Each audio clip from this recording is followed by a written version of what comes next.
All right, so first things first, let's first install MongoDB onto our local system so that we can actually start using it. So if you head over to mongodb.com and just click on Get MongoDB, then this should take you to the downloads page. And you can see that they have three options for you to choose from. Cloud, which is MongoDB Atlas, and this is what we'll explore a little bit later on when we deploy our application. But for now, we need to click on servers. And we're going to choose the free community server. And make sure that you've got your version selected as current release. The development release is kind of like the beta version, and then there's previous versions which are a little bit older, which still work just fine. But at the time when you're watching this video, the current release might no longer be 4.0.3, but I still want you to choose the current release because we will be keeping the videos up to date so that you'll be able to work with the latest versions. And then it's automatically detected that I am running on a Mac. Now we're ready to go ahead and click download. And it's not too large a file, so it should be done pretty quickly. Now if you open up your downloads folder, you should see that compressed file that we just downloaded. And this is what we'll need to get MongoDB working on our local system. So now just double click on it to extract it, and we can delete the TGZ file that we initially had. This is going to allow us to use MongoDB on our local system. Now, there's a couple more things that we have to do in order to get it to work. And if you scroll down here, you can see there's this part where it says Quick Start Guide. And there's a few things here that we still need to do in order to get set up with MongoDB. So on this page, if you scroll down a little bit, up to the point where it says install MongoDB Community Edition manually, we've already done step 1. We've already downloaded the tarball and we've extracted the files. So now we're on to step 4. Not quite sure where it jumps from 2 to 4, but either way, now we have to ensure that the binaries are in a directory listed in your path environment variable. Okay, so this is a little bit confusing, but I'll walk you through step by step. All right, so now that we've extracted the files, we're going to open up a new terminal using Hyper, and then we're going to type sudo mv. And we're going to use this command to move our existing file currently inside our downloads folder to a location that will be in the root of our computer so that all users will be able to access it. So we're going to specify what it is that we want to move first, and then we're going to add a space, and then we're going to specify where we want to move it. And the location is going to be /user, USR, /local, /MongoDB, and this is all lowercase, and it's really important that you check that you've got that first / there before the user and that you've spelled everything correctly. Otherwise this will not work and we'll have more issues down the line. So all we did was we typed sudo move, and then we clicked and dragged the location of our current MongoDB binary. And so that's inputted that entire path in order to get to that file. Now if we hit enter, it will ask us for our password because we're using that sudo there, which is super user do. So we need admin privileges. So just go ahead and type the password that you normally use to log on to your Mac under your current username. So for me, that's Angela Yu. And then go ahead and hit enter. Now, when you're typing that password, you're not going to see any asterisks or anything move. So just make sure that you actually type it out correctly. And if you get it wrong, it'll just prompt you to type it again. And you'll just have to do that blind. But once you're done, you should get back your prompt, which is your username and the $, which means that you're ready to go for your next command. So now we're going to just check to make sure that it did get moved there. So we're going to type open /user /local /MongoDB just to open up that folder inside Finder. So we can see, oh yes, all of those files, all of those binaries have indeed been moved into a folder called MongoDB inside something called local, inside something called user. And you can see this user is actually a little bit of a light colored blue for its folder icon, and this is because it's normally hidden. So unless we were using this command, we wouldn't normally be able to navigate here. All right, so now that we've confirmed that everything has been moved correctly, the next step is to add the MongoDB binaries to something called environment variables. And this is basically this step here. And we basically need to tell our Mac when it starts up, what is the file path to access our MongoDB. In order to do this, we're going to make sure that we're in our home folder. So if you're not sure, just type cd tilde, and that will take you to your home folder, which is here. And you could also just write pwd, which is print working directory, to make sure that you are inside /users / your current username. Because it is at this location that we're going to create a new file, and this file is going to be called .bash _profile, and you're going to go ahead and hit enter.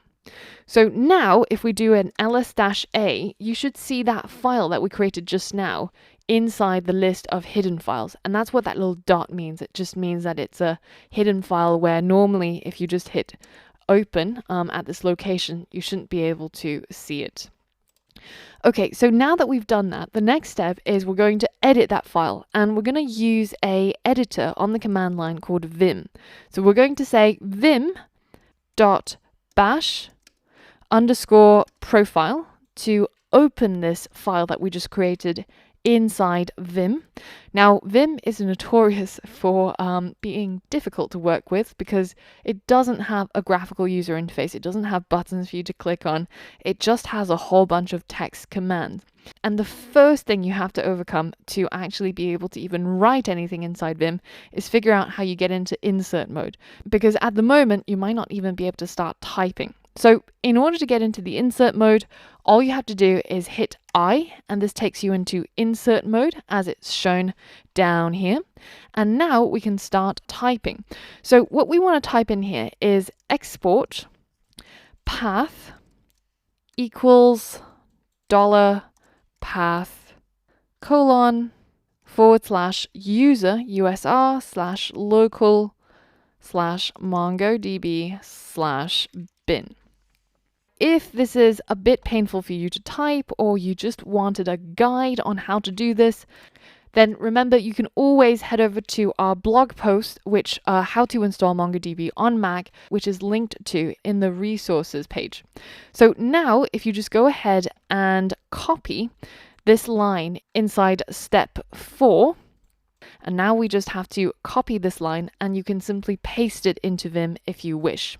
So essentially, once we've done that and we're happy with this being spelled exactly correct, and again, if you're not sure and you have any problems, then just try and paste that in. The next thing we're going to do is we're going to exit insert mode, which we'll do with the escape key. And now we have the opportunity to save and exit Vim, which again is a bit tricky. We have to type colon and then WQ and then exclamation mark. And this will just save what we've currently got and quit Vim. So now when we hit enter, we should be back on our familiar command line and our bash profile should have been edited. The next step is we're going to create a folder on our computer where we'll store all of our databases. So we're going to simply just copy this command, make directory at the root path, which is what that / means, and then create a folder called data if it doesn't exist, and inside that folder create one called db. And that p flag just makes sure that we create all of the folders that we require all in the same go, instead of creating data, then cding into data, and then creating db. So it's just a little bit of a shortcut. So we're going to go ahead and copy and paste that into our command line and hit enter. And it doesn't actually matter where you are in your command line. You can be at your home folder or you can be anywhere else, because this / that starts this line off indicates that we should go to the root or the Macintosh hard drive and then create our data folder there. now that we've created that folder there, if you wanted to just check, you can always say open /data/db, and that will open it inside our Finder. And you can see we've created 2 new folders in one go using that line there. All right, so now that we're done here, the next thing is to set permissions for that data directory so that the current user can have read and write permissions. And before we do that, you first want to know what your current username is. So it's pretty obvious if you just look at the prompt. The part before the $sign is basically your username that you want to be able to set to have read and write privileges on those new folders that we created. But if you're ever unsure, you can also just type "who am I" into the command line and it'll tell you this is your username. So now that we've got our username, we're going to set those privileges. So we're going to write sudo to invoke our admin privileges, and then we're going to write chown, so chown, and then we're going to write our username, which is what I got here after I typed in "who am I." So for me, it's Angela Yu. And then I'm going to type the directory path that I want to own, which is going to be /data/db. So now my current user, Angela Yu, actually has read and write admin privileges to that DB folder, and I'll be able to create databases in there, read to it, write to it, etc. So now once I hit enter, it will ask me for my password again, which I'll just type in. And now we should be good to go. Now, before we test it, the first thing to do is to simply quit the terminal.